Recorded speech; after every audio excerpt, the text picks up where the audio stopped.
BDD main, जो कि BDD main आ रहा है, ठीक है। और इसी के साथ में जो BDD बूस्ट के वोल्टेज हैं, BDD बूस्ट के वोल्टेज भी आपको मिलेंगे इसको ऑन करने के बाद, ठीक है। तो यहाँ पर जो BDD मेन है, BDD मेन ओके है। तो BDD बूस्ट को मैं बताता हूँ आपको। BDD बूस्ट जो है वो आपको चेक करना है जस्ट यहाँ पर जो पॉइंट्स हैं, 1 पॉइंट को छोड़कर यहाँ पर इस पॉइंट के ऊपर आपका BDD बूस्ट बनेगा। ये देखिए, ये जो कैप है, इस कैप के ऊपर जो वोल्टेज जो है वो वोल्टेज स्टेबल नहीं थे, ठीक है। इस पे वोल्टेज जो है फ्लक्चुएट कर रहे थे, जो कि इस पे वोल्टेज जो है वो वोल्टेज बैटरी लगाने के बाद जो है वो स्टेबल होने चाहिए, ठीक है। तो यहाँ पर वोल्टेज स्टेबल नहीं थे। हेलो एवरीवन, एआई सॉल्यूशंस से मैं सपन गुप्ता, आप सभी का स्वागत है एआई सॉल्यूशंस के ऑफिशियल यूट्यूब चैनल पर। और अगर आप इस वीडियो को देख रहे हैं फेसबुक से, फेसबुक के पेज पर, तो आज हमारे पास एक iPhone 14 है जिसमें प्रॉब्लम है मॉडेम प्रीमियर की। इसमें मॉडेम प्रीमियर नहीं आ रहा है और मैं आपको बताना चाहूँगा इसमें पहले से जो लेयर है, लेयर को रिवॉल्व किया गया हुआ है और बेसबैंड CPU को भी रिवॉल्व किया गया हुआ है। तो इस टाइप से अगर आपके पास भी कोई हैंडसेट आता है तो उसमें क्या प्रॉब्लम हो सकती है और आपको उसको कैसे डायग्नोस करना है, ये सारी चीज़ें मैं आपको बताऊंगा। क्योंकि हो सकता है कि आपके पास भी ऐसे कुछ हैंडसेट आए हों जिसमें आपने लेयर को रिवॉल्व किया है या आपने बेसबैंड CPU को रिवॉल्व किया है या आपने बेसबैंड PMU को भी रिवॉल्व कर दिया है, फिर भी मॉडेम प्रीमियर नहीं आ रहा है। तो ऐसा नहीं है। कई बार क्या होता है कि आप लेयर को रिवॉल्व करते हैं, अगर लेयर से प्रॉब्लम होती है तो आपका जो है मॉडेम प्रीमियर आ जाता है, या आपका बेसबैंड CPU से प्रॉब्लम है वो भी ड्राई होता है तब भी आ जाता है, या अगर आप बेसबैंड पावर ड्राई है तब भी आपकी प्रॉब्लम सॉल्व हो जाती है। लेकिन उसके बाद भी अगर आपकी प्रॉब्लम सॉल्व नहीं होती है तो उसका क्या रीजन होता है? क्योंकि यहाँ पर भी एक बूट सीक्वेंस होता है। जब आप पावर की प्रेस करते हैं तो सबसे पहले हमारा जो मेन PMU है AP के लिए वो एक्टिवेट होता है। उसके बाद हमारा जो मेन PMU है वो बेसबैंड PMU को एक्टिवेट करता है। बेसबैंड PMU एक्टिवेट होने के बाद बेसबैंड CPU को एक्टिवेट करता है। उसके बाद जो है मॉडेम प्रीमियर आता है, ठीक है। तो आज की इस वीडियो में मैं आपको बताऊंगा कि इस टाइप से अगर आपके पास कोई भी हैंडसेट आता है, खासकर iPhone 14, उसमें मॉडेम प्रीमियर नहीं आ रहा है, तो आपको किस तरीके से डायग्नोस करना है। अदरवाइज आपके पास ऑप्शन होता है स्वैपिंग। आप स्वैपिंग का जो वे है उसको भी यूज कर सकते हैं। लेकिन अगर आप स्वैपिंग वे यूज नहीं करना चाहते तो मेरी ये वीडियो आपके लिए बहुत ही ज़्यादा हेल्पफुल रहने वाली है। तो चलिए मैं आपको दिखाता हूँ उसमें अभी क्या कंडीशन है। पहले मैं आपको चेक करके दिखाऊंगा, उसके बाद इसको फॉल्ट को कैसे डायग्नोस करना है, कैसे सॉल्व करना है, वो मैं आपको बताने वाला हूँ। अभी मैंने जो बोर्ड है उसको आई सॉकेट के साथ कनेक्ट किया है, आप देख सकते हैं। और यहाँ पर मैंने केबल लगाई है और जो डिस्प्ले है, डिस्प्ले को जो है फ्लक्स के साथ जो है अटैच किया हुआ है, ठीक है।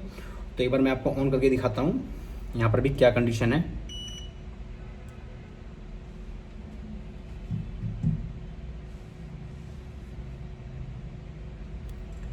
और मैं उम्मीद करूँगा इस वीडियो के बाद अगर आपके पास कोई भी मॉडेम का केस आता है तो उसको आप इजी वे में सॉल्व कर पाएंगे।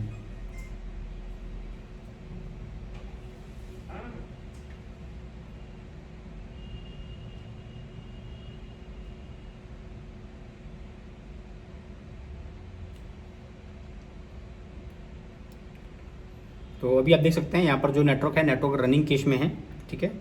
और इसका जो कोड है, ठीक है। और देखिए अभी इस कंडीशन में क्या है, अभी जो लेटेस्ट वर्जन आ रहे हैं उनमें आपको ये फैसिलिटी देखने के लिए मिलेगी कि पहले क्या था, जब आप सिक्योरिटी देखते थे तो अगर मॉडेम प्रीमियर नहीं है तो सिक्योरिटी भी शो नहीं करता था। लेकिन अभी आप देख सकते हैं यहाँ पर क्या है, सिक्योरिटी शो कर रहा है, ठीक है। सेलुलर नेटवर्क इशू दिखा रहा है, यहाँ पर सिक्योरिटी शो हो रहा है, सिक्योरिटी नहीं जा रहा है, ठीक है। लेकिन अगर इसको आप फ्लैश करते हैं या इसको अगर आप रिस्टोर करते हैं, ठीक है, तो उस टाइम पर डायल पैड पर सिक्योरिटी भी आना बंद हो जाएगा, ठीक है। अब मैं आपको अंदर दिखाता हूँ कि इसकी इंटरनल जो है क्या सिचुएशन है। इंटरनल में ये जर्नल में जाएंगे और अबाउट में जाएंगे और उसके बाद आप देखिए यहाँ पर मॉडेम प्रीमियर, ये देखिए मॉडेम प्रीमियर यहाँ पर अवेलेबल नहीं है, ठीक है। तो अभी जो लेटेस्ट वर्जन चल रहे हैं, ये लेटेस्ट वर्जन में 26 के बाद ये चीज़ें आना थोड़ा सा स्टार्ट हो गई हैं कि अगर आपका मॉडेम प्रीमियर नहीं है तब भी डायल पैड पे आपका सिक्योरिटी शो करेगा। आपका डायल पैड पे सिक्योरिटी नहीं है तो मॉडेम प्रीमियर तो पहले भी आपका शो करता था, ठीक है। और पीछे क्या था कि अगर आपकी RFID लाइन में प्रॉब्लम है, RFID बस में प्रॉब्लम है, तब भी जो है आपका सिक्योरिटी शो नहीं करता था डायल पैड पे, मॉडेम प्रीमियर ओके होता था, तो आप समझ जाते थे। लेकिन अभी क्या कि थोड़ा सा कन्फ्यूजन क्रिएट हो गया है अपडेट आने के बाद कि आप ये थोड़ा सा समझने में इशू हो जाता है कि हम कैसे समझेंगे वहाँ पर मॉडेम प्रीमियर का इशू है या सिक्योरिटी का इशू है, या कैसे हम उस चीज़ को आइडेंटिफाई करेंगे यहाँ पर RFID की प्रॉब्लम है। तो ऐसे केसेस में आपको थोड़ा सा डायग्नोसिंग करने में प्रॉब्लम होगी। लेकिन आपको ध्यान रखना है, अगर मॉडेम प्रीमियर नहीं आ रहा है और सिक्योरिटी जो है वो डायल पैड पे शो हो रही है, यहाँ पर सिक्योरिटी डायल पैड पे शो हो रही है, तो इसका मतलब क्या है कि जो सिक्योरिटी है, जो CPU के अंदर जो सिक्योरिटी है, फर्मवेयर में जो सिक्योरिटी है, उसको रीड करके आपको शो करा रहा है। जैसे ही आप इसको दोबारा फिर से रिस्टोर करोगे तो सिक्योरिटी भी यहाँ दिखना बंद हो जाएगी। और बाकी जो मॉडेम फर्मवेयर है, मॉडेम फर्मवेयर आपने देखा, एक बार मैं आपको फिर से वेरीफाई करवा देता हूँ कि मॉडेम फर्मवेयर देखिए यहाँ पर मॉडर्न फर्मवेयर नहीं है। ठीक है, तो इसमें ऑलरेडी बेसबैंड सीपीयू को रिवॉल्व किया हुआ है, लेयर को रिवॉल्व किया हुआ है, उसके बाद भी नहीं आया है। तो चलिए मैं आपको बताता हूँ कि कौन कौन से टेस्ट पॉइंट है, कैसे आपको टेस्ट करना है, उसके बाद कैसे आपको ये जजमेंट लेना है कि आपको रिपेयर कहाँ करनी है। ठीक है, तो पहले इसको हम डिस्कनेक्ट करेंगे यहाँ से।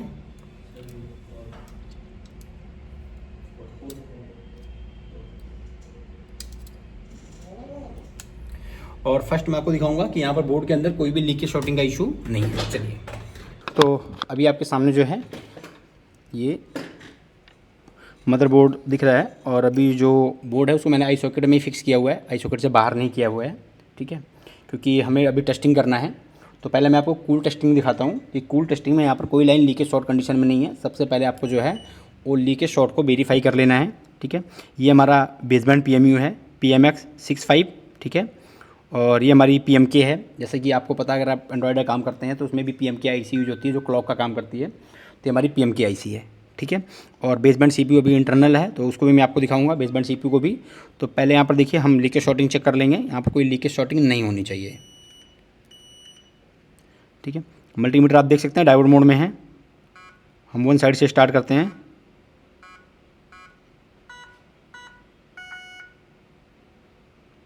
देखिए, ये जो आपको 0.060 की रीडिंग दिख रही है, ये रीडिंग ओके है। यहाँ पर शॉर्टिंग का इशू नहीं है। कई बार क्या होता है कि डाउट हो जाता है लो रीडिंग है। ये देखिए, आपकी जो रीडिंग है वो फॉरवर्ड रिवर्स में मैच नहीं होनी चाहिए।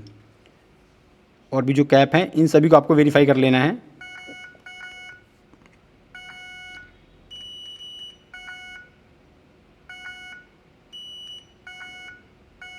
यहाँ पर रीडिंग थोड़ी सी लो है, एक बार हम इसको दोनों साइड से वेरीफाई करेंगे। ये भी ओके है, शॉर्टिंग में नहीं है।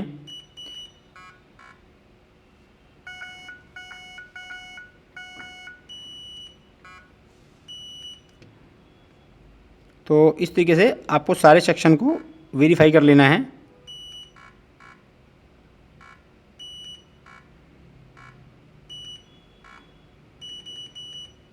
ठीक है, तो यहाँ पर जो लीकेज शॉर्टिंग का इशू है, लीकेज शॉर्टिंग कहीं पर भी नहीं है, पूरा बोर्ड बिल्कुल ओके कंडीशन में है। तो अब मैं आपको हॉट टेस्टिंग में बताऊंगा। ठीक है, कि हॉट टेस्टिंग में यहाँ पर आपको क्या क्या चीज़ें चेक करना है। जैसे कि ये जो हमारी ये बेसबैंड PMU है, इस बेसबैंड PMU को पहले एक्टिवेट होने से पहले इसको चाहिए आपका BDD बूस्ट वोल्टेज। ठीक है, जिसको आप एंड्रॉयड में BOB के नाम से भी जानते हो। ठीक है, BOB, और इसमें बोलते हैं BDD बूस्ट। BDD बूस्ट का वोल्टेज चाहिए इसको, और उसी के साथ साथ इसको चाहिए BDD मेन का वोल्टेज, जिसको आप एंड्रॉयड में जानते हो BPH के नाम से। तो पहले यहाँ पर हम इसको जो है कनेक्ट करेंगे, इसके साथ DC सप्लाई हम कनेक्ट करेंगे। और मैं आपको दिखाता हूँ यहाँ पर कि वो जो इनपुट वोल्टेज हैं, इनपुट वोल्टेज यहाँ पर बन रहे हैं नहीं बन रहे हैं। और उसके साथ साथ मैं आपको दिखा देता हूँ कि ये चीज़ें आपको कहाँ पर चेक करना है, वेरीफाई कहाँ पर करना है आपको।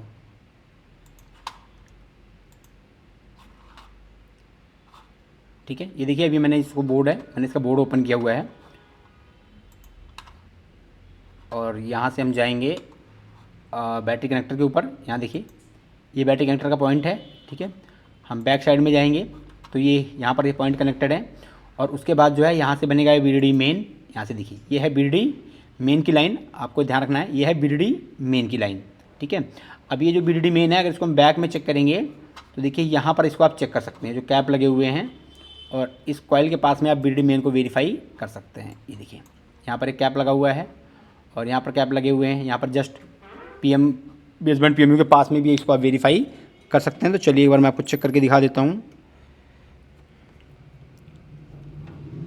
यहाँ पर देखिए, तो यहाँ पर क्या है, BDD मेन ओके है, BDD मेन बन रहा है। एक बार हो सकता है कि आपको जो है मीटर शो नहीं हो रहा है, तो एक बार मैं उसको यहाँ पर ऐड कर देता हूँ।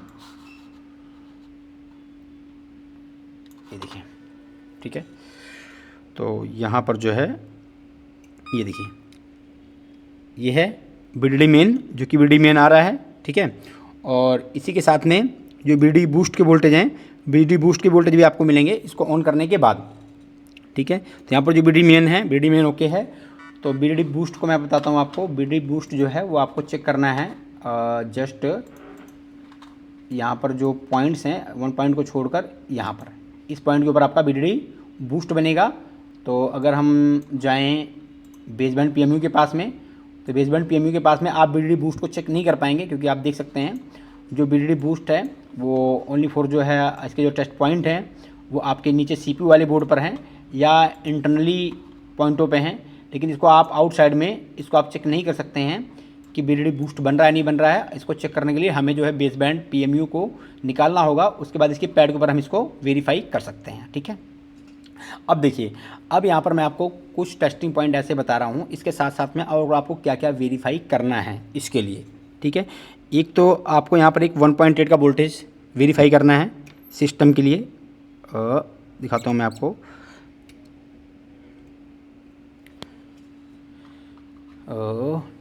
यहाँ पर जस्ट जो आपके ये कैप हैं, इस कैप के ऊपर, ठीक है, इस कैप के ऊपर जो है आपको एक 1.8 का वोल्टेज जो है वो मेजर करना है, चेक करना है। यहाँ पर ये लगा हुआ है इसके ऊपर, ये देखिए यहाँ पर ये 1.8 आ रहा है। ठीक है, तो इसका मतलब क्या है, इस वोल्टेज का भी इशू नहीं है, ये वोल्टेज भी ओके कंडीशन में है, यहाँ पर कोई प्रॉब्लम नहीं है। ठीक है, और एक आपको जो है यहाँ पर वोल्टेज चेक करना है 1.2 यहाँ पर। ठीक है, ये वोल्टेज अभी नहीं आएंगे, ये वोल्टेज जब हम इसको ऑन करेंगे उसके बाद यहाँ पर वोल्टेज शो होना स्टार्ट होगा। ठीक है, तो एक बार इसको मैं ऑन करता हूँ, और ऑन करके अभी एक बार मैं आपको पहले चेक कराता हूँ। यहाँ पर इस पॉइंट पर मैं पहले इसको ऑन करता हूँ, फिर मैं आपको यहाँ दिखाता हूँ कि ये वोल्टेज कंडीशन क्या है।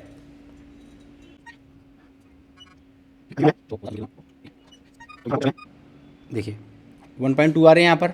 ठीक है, तो इसका मतलब इस वोल्टेज का भी इशू नहीं है।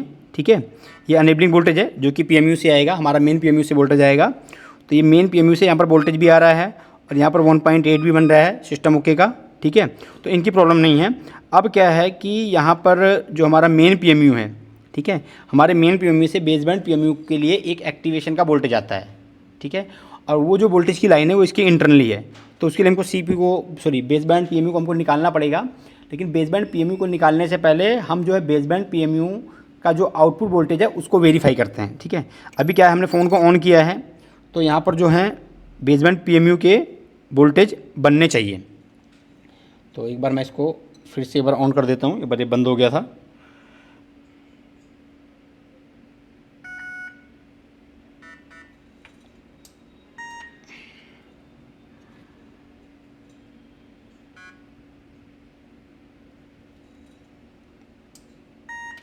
ठीक है, तो देखिए यहाँ पर हम देखते हैं कि यहाँ पर कोई वोल्टेज यहाँ पर जनरेट हो रहे हैं या नहीं हो रहे हैं।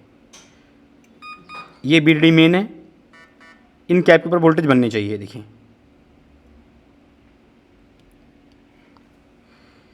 यहाँ पर जो कैप हैं इनके ऊपर वोल्टेज आपको मिलनी चाहिए।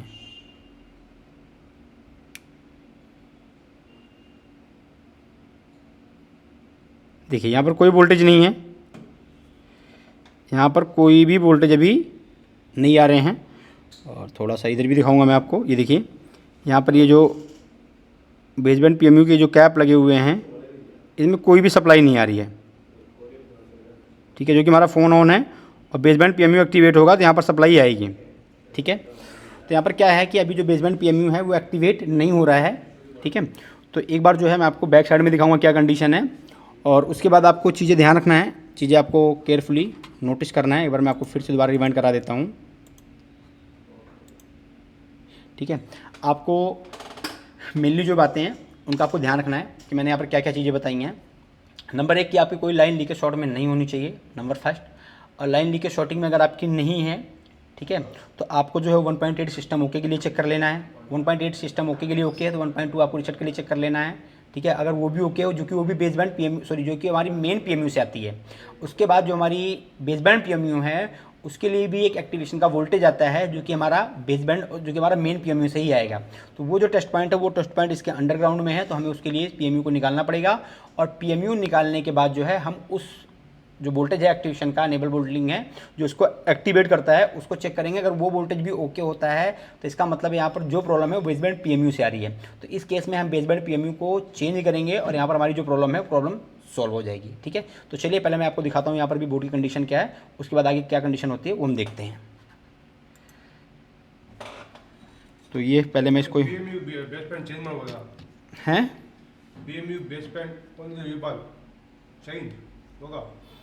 पावर IC आप चेंज कर सकते हैं, बेस बैंड IC आप चेंज नहीं कर सकते हैं, only for power IC। Base band iPhone में base band IC change not possible.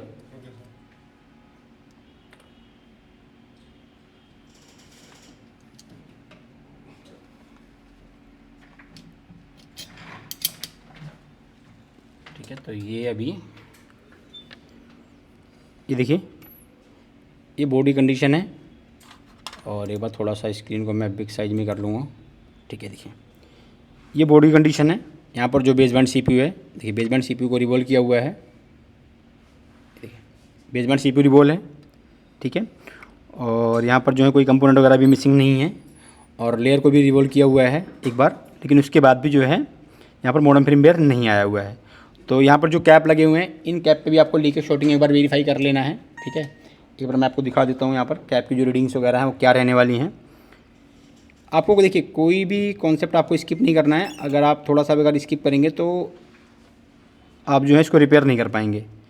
तो जैसे मैंने आपको वीडियो में बताया बिल्कुल सेम आपको ऐसे लेके चलना है। देखिए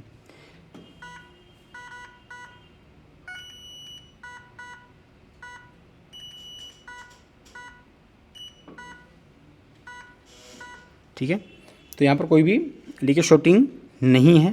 ठीक है, तो अभी कंडीशन क्या है कि हम पहले जो बेसबैंड पीएमयू है इस पीएमयू को यहाँ से रिमूव करेंगे, और रिमूव करने के बाद जो है हम वोल्टेज को वेरीफाई करेंगे। ठीक है, कि क्या हमारा जो मेन पीएमयू है वो बेसबैंड पीएमयू को एक्टिवेट कर रहा है या नहीं कर रहा है। अगर वो एक्टिवेट नहीं कर रहा है तो हम मेन पीएमयू को चेंज करेंगे या रिवॉल्व करेंगे। और अगर यहाँ पर जो एक्टिवेशन के वोल्टेज अगर वो आ रहे हैं तो हम बेसबैंड पीएमयू को चेंज करेंगे।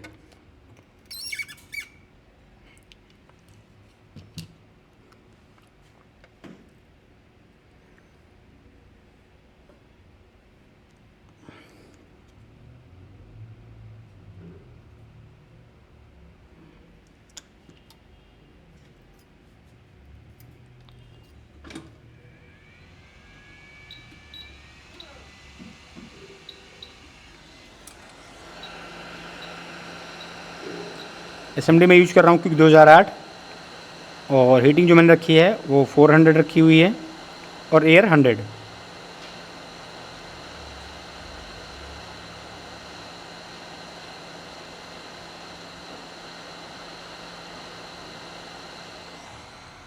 ठीक है,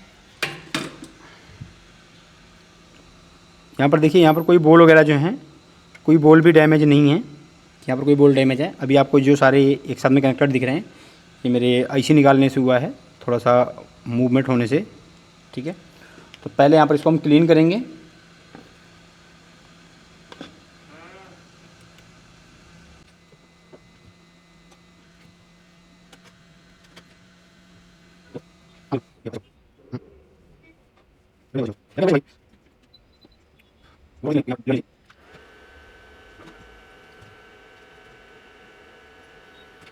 बाद एक बार हम इसको फिर से दोबारा आई सॉकेट के साथ कनेक्ट करेंगे और चेक करेंगे यहाँ पर क्या कंडीशन है।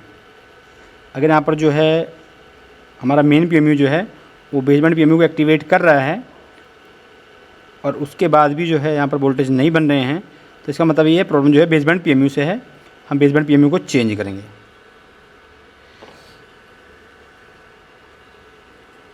चलिए देखिए अभी हमने इसको क्लीन कर दिया है। अभी हम फिर से दोबारा वही प्रोसेस स्टार्ट करेंगे। इसको हम आई सॉकेट के साथ फिर से कनेक्ट करेंगे, और आई सॉकेट के साथ कनेक्ट करने से पहले हम पूरा इसका इन्वेस्टिगेशन कर लेंगे, कहीं पर फ्लक्स वगैरह नहीं होना चाहिए ताकि हमारा आई सॉकेट जो है डैमेज ना हो।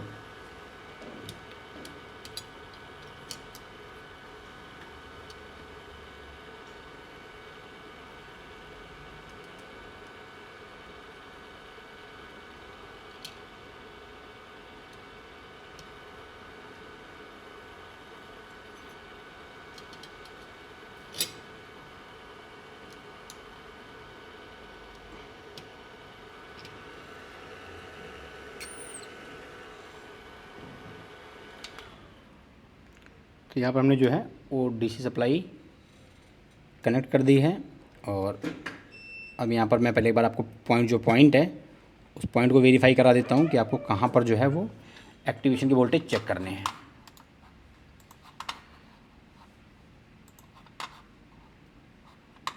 और ये जो वोल्टेज है वो आपको चेक करने हैं।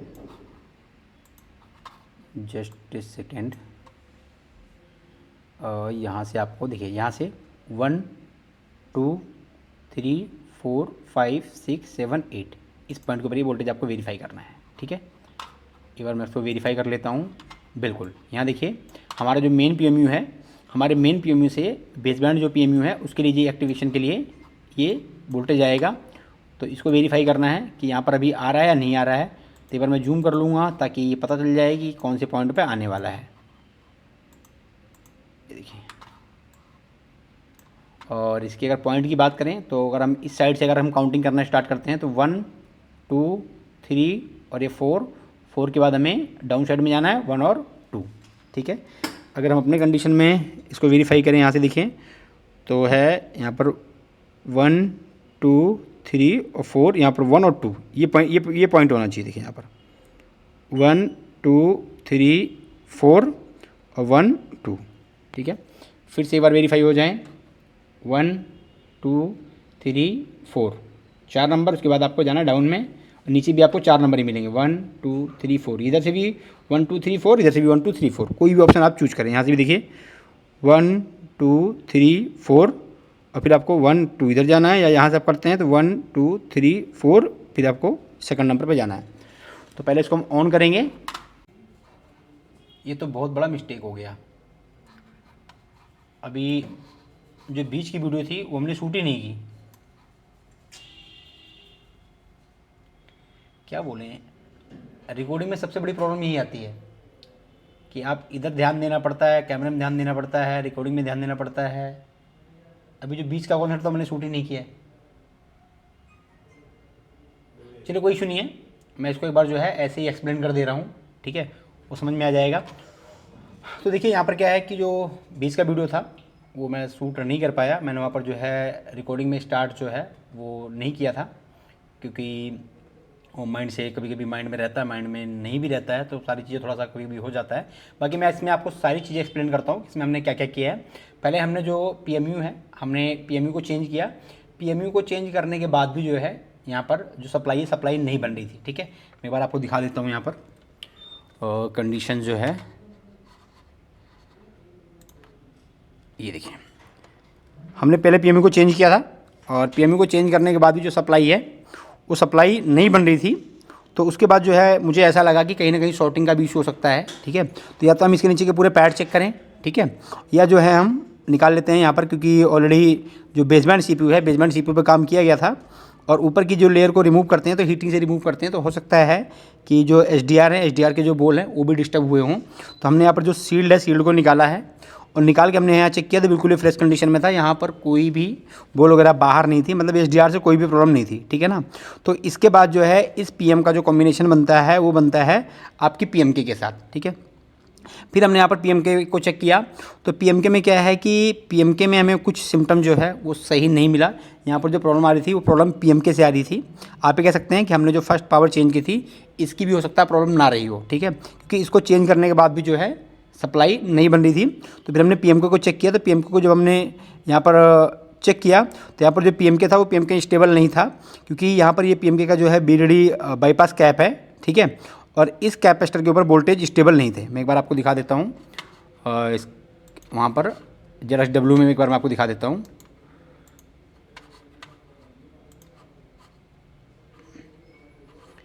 और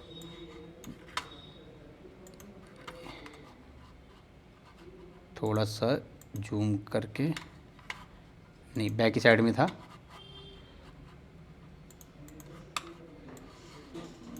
ये देखिए ये जो कैप है, इस कैप के ऊपर जो वोल्टेज जो है वो वोल्टेज स्टेबल नहीं थे। ठीक है, इस पे वोल्टेज जो है फ्लक्चुएट कर रहे थे, जो कि इस पे वोल्टेज जो है वो वोल्टेज बैटरी लगाने के बाद जो है वो स्टेबल होने चाहिए। ठीक है, तो यहाँ पर वोल्टेज स्टेबल नहीं थे, तो जिस कारण से मैंने इसको चेंज किया है। और चेंज करने के बाद जो है अभी देखते हैं कि यहाँ पर क्या कंडीशन रहने वाली है। ठीक है, एक बार फिर से मैं आपको एक बार एक्सप्लेन कर देता हूँ कि इस पीएम को चेंज करने के बाद हमें जब वोल्टेज नहीं बन रहा था यहाँ पर, तो हमें लगा कि हो सकता है कि यहाँ पर जो एचडीआर भी लीक हुआ हो, या कोई लाइन वगैरह एलडी वगैरह की शॉर्ट हुई हो। तो हमने एचडीआर को निकाल के यहाँ पर वेरीफाई किया, तो यहाँ पर कोई भी लाइन वगैरह शॉर्टिंग कंडीशन में नहीं थी। तो उसके बाद जो है हम जब पीएमके में गए, तो पीएमके में जो बीडीडी बाईपास इसका जो कैप है, यहाँ पर जो वोल्टेज है वो वोल्टेज जो है वो स्टेबल नहीं थी। ठीक है, तो इसका मतलब है प्रॉब्लम जो थी वो थी पीएमके की। तो हमने पीएमके को यहाँ पर जो है क्या कहते हैं, हमने रिप्लेस कर दिया है, मतलब चेंज कर दिया है। और पीएमके चेंज करने के बाद अभी जो प्रॉब्लम है वो प्रॉब्लम क्या है उसके बाद हम चेक करते हैं। अभी फिर से इसको आई सॉकेट में फिक्स करेंगे और फिक्स करके वेरीफाई करेंगे क्या कंडीशन होती है। जी देखिए इसकी क्या है डिटेल, अभी चार्जिंग कितना हुआ, इसमें चार्जिंग कितना हो गया।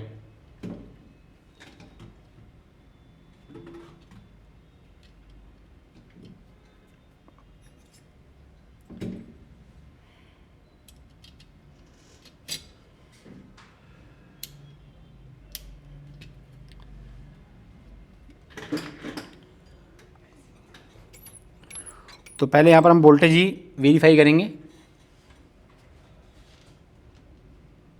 अभी क्या है कि सारा काम एक साथ में करना पड़ता है, तो थोड़ा सा कभी कभी डिस्टर्बेंस हो जाता है।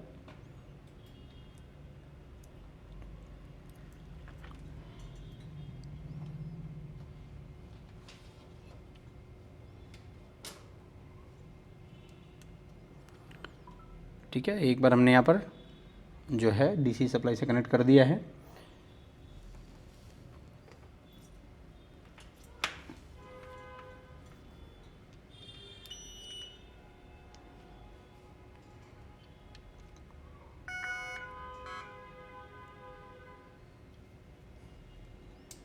तो अभी जो है ऑन हो गया है, तो एक बार हम फिर से दोबारा वेरीफाई कर लेंगे सप्लाई को।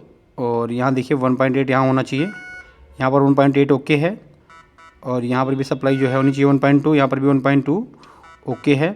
अब हम चेक कर लेते हैं यहाँ पर जो इनपुट था, इनपुट ओके है। और यहाँ पर ये देखिए अब यहाँ पर सप्लाई बनना स्टार्ट हो गई 0.810 मिली वोल्ट। और अदर कैप पे ये तो हमारा BDD मेन ही है। यहाँ पर भी देखिए, यहाँ पर भी 630 और 19 वोल्टेज यहाँ भी बन रहे हैं। और यहाँ पर भी ठीक है 828 यहाँ पर भी बन रहे हैं। और भी जो कैप हैं इस कैप पे वेरीफाई कर लेते हैं हम। यहाँ पर भी वोल्टेज ओके हैं, यहाँ पर भी वोल्टेज बन रहे हैं, यहाँ पर भी ओके है। देखिए यहाँ पर भी 1.1 वोल्टेज यहाँ पर भी ओके हैं। ठीक है, तो देखिए यहाँ पर अभी जो वोल्टेज पहले नहीं बनने थे वो सारे वोल्टेज अभी यहाँ पर बनने लगे हैं। तो अब जो है मॉडेम फर्मवेयर ओके हो गया होगा। तो ऑलरेडी जो सिम्टम था मैंने आपको सारा सिम्टम बता दिया है कि हमने यहाँ पर क्या क्या चेक किया था। अभी वोल्टेज नहीं बना था, तो वोल्टेज ना बनने के कारण जो है हमने यहाँ पर जो सील निकाली थी HDR के पास की, और सील निकालने के बाद जो है हमने चेक किया कोई लीकेज शॉर्टिंग नहीं थी।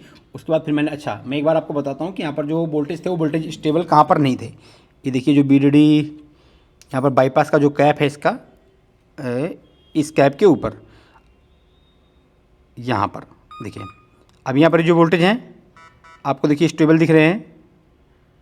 ये देखिए 1.029। ठीक है, ये वोल्टेज जो आपको स्टेबल दिख रहे हैं ये वोल्टेज फ्लैक्चुएशन में थे। ठीक है, अगर ये वोल्टेज फ्लक्चुएशन में रहेंगे तो इसका मतलब है जो प्रॉब्लम है वो प्रॉब्लम आपकी PMK IC की है। तो आप PMK IC को रिप्लेस करेंगे और आपकी प्रॉब्लम सॉल्व हो जाएगी। तो चलिए एक बार चेक कर लेते हैं। पहले हम इसको कैमरे के नीचे कि अभी क्या कंडीशन है, अभी हमारा मॉडेम फर्मवेयर आ रहा है नहीं आ रहा है। और उसके लिए मुझे फिर से दोबारा कैमरा चेंज करना पड़ेगा। और कैमरे के लिए केबल कौन सी थी, ये वाली, क्योंकि बार बार जब कैमरा हमें चेंज करना पड़ता है, लेफ़्ट से राइट या राइट से टॉप कैमरा में यूज़ करना होता है, तो मुझे यहाँ पर इसका जो सेटिंग चेंज करना पड़ता है, तो उसकी वजह से प्रॉब्लम क्रिएट हो जाती है।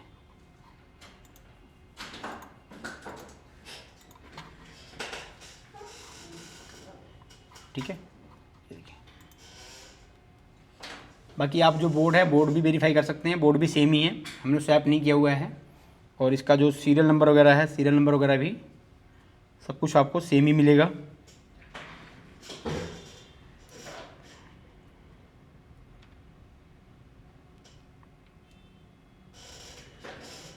क्या हुआ, ऑन हो गया, हुआ ऑन? क्या दिक्कत कर रहा है? नहीं, उनका टैब क्या प्रॉब्लम कर रहा है अभी? तो इसको मैं छोड़ देता हूँ, आप छोड़ दो, हाँ मैं आपको डिटेल देता हूँ। बॉक्स नहीं अपने पास रखो, बॉक्स कोई इशू नहीं है।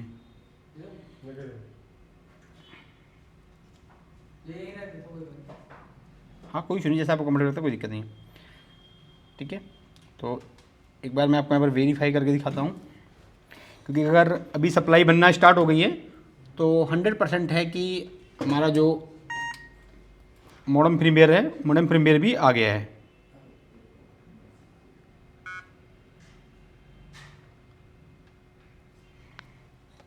ठीक है, देखिए अभी ऑन हो गया है।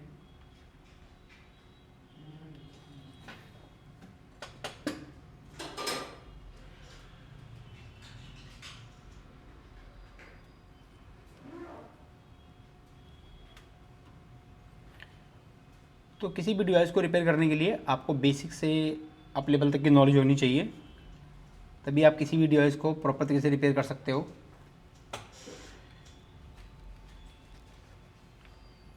तो एक बार मैं यहाँ से ये देखिए, अभी जो नेटवर्क रनिंग मोड में था वो भी स्टॉप हो गया है, और 0381, ठीक है। तो इसके मैं फुल कर देता हूँ और यहाँ पर जाएंगे सेटिंग में, और सेटिंग के बाद जर्नल में और अबाउट में, और अबाउट में ये देखिए पहले यहाँ पर मॉडेम फर्मवेयर नहीं आ रहा था, और अभी आप देख सकते हैं मॉडेम फर्मवेयर भी आ रहा है। ठीक है, तो इसका मतलब है कि हमारी जो प्रॉब्लम थी वो प्रॉब्लम हमारी PMK IC से थी। ठीक है, तो इस तरीके से अगर आपके पास भी कोई हैंडसेट आता है iPhone 14, तो उसमें आपको स्टेप बाय स्टेप आपको डायग्नोस करना है, और डायग्नोस करने के बाद अगर आपको ये सिम्टम मिलते हैं तो आप PMK चेंज कीजिए या आप PM चेंज कीजिए, क्योंकि दोनों का कॉम्बिनेशन होने के बाद ही जो है आपकी सप्लाई बनना स्टार्ट होगी। ठीक है, तो उम्मीद करता हूँ वीडियो आपके लिए हेल्पफुल रहेगी। मिलते हैं इसी तरीके से किसी नेक्स्ट वीडियो में। अभी हमारा जो हैंडसेट है ये कंप्लीट हो गया है, और इसमें मॉडेम फर्मवेयर भी आ गया है, और इसमें नेटवर्क भी आ रहा है। ठीक है, अभी देख सकते हैं, यहाँ पर मैं आपको दिखाना चाहूँगा। देखिए अभी यहाँ पर जो है ये देखिए ऊपर साइड में देखिए यहाँ पर नेटवर्क भी आ रहा है और वाईफाई भी चल रहा है। ठीक है, तो उम्मीद करता हूँ कि वीडियो आपके लिए हेल्पफुल होगी। बाकी कुछ मिस्टेक हुई हैं, असल होता क्या है कि अभी जो मल्टी फंक्शन जो कैमरा है जब से मैं यूज़ करता हूँ तो कई बार थोड़ी सी प्रॉब्लम्स आ जाती है। बाकी मैंने आपको डिटेल में बता दिया है कि यहाँ पर प्रॉब्लम क्या थी और मैंने क्या वहाँ पर किया हुआ है। ठीक है, तो अगर आपके पास भी इस टाइप से कोई हैंडसेट आता है जिसमें जो है आपका बेसबैंड PMU एक्टिवेट नहीं हो रहा है, ठीक है, तो आपको ये टेस्टिंग पॉइंट के बाद जो है आपको जो PMK है, PMK का जो BDD बाईपास वोल्टेज है उसको आपको चेक करना है। वहाँ पर अगर BDD बाईपास वोल्टेज अनकंफर्टेबल मिलता है तो उसे आपको चेंज करना है और आपकी प्रॉब्लम सॉल्व हो जाएगी। ठीक है, तो उम्मीद करता हूँ वीडियो आपके लिए हेल्पफुल रहेगी। मिलते हैं इसी तरीके से किसी नेक्स्ट वीडियो में। Thank you for everyone, thank you for watching.